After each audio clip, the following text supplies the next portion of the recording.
Salut, moi c'est Anaëlle, j'ai 25 ans et j'ai vécu pendant plusieurs années à Rennes, quand j'étais étudiante. Comme la plupart des femmes, j'ai été victime de harcèlement sexiste et sexuel dans l'espace public.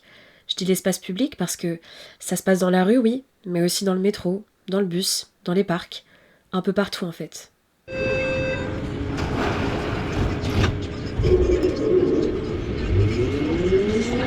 Selon le code pénal, le harcèlement sexuel, c'est le fait d'imposer à une personne, de façon répétée, des propos ou comportements à connotation sexuelle ou sexiste qui soit portent atteinte à sa dignité en raison de leur caractère dégradant ou humiliant, soit créent à son encontre une situation intimidante, hostile ou offensante.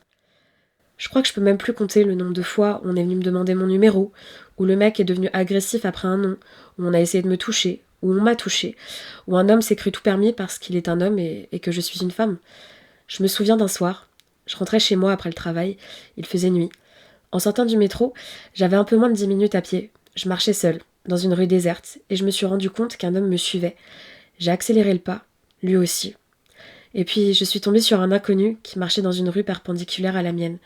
Je suis allée vers lui, je lui ai demandé s'il pouvait faire comme s'il me connaissait et me raccompagner jusqu'à chez moi.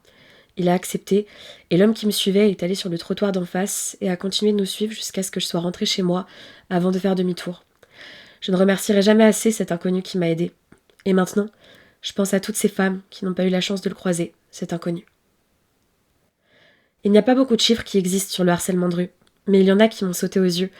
75% des femmes françaises ont déjà été victimes de harcèlement sexuel dans l'espace public au moins une fois dans leur vie. C'est un sondage qu'a mené l'Ipsos en 2024. Le problème, c'est qu'on vit dans une société patriarcale depuis toujours. Bien sûr que les choses ont évolué, bien sûr qu'il y a eu des avancées, mais ça suffit pas, et on a encore un très long chemin à faire. Il y a plusieurs associations et collectifs féministes rennais qui entreprennent des actions pour essayer de faire bouger les choses. Des manifestations pacifiques, des collages avec des messages forts, des cercles d'écoute et groupes de parole féministes à destination des hommes, des interventions dans les lycées ou les facs pour sensibiliser les jeunes, de la distribution de tracts, et j'en passe. Mais maintenant, on fait quoi ? On se sent concerné. Peut-être que maintenant on peut rester soudés. On peut peut-être continuer nos efforts pour qu'enfin il paye et qu'on n'ait plus peur de sortir toute seule la nuit. On continue la lutte. Tous ensemble.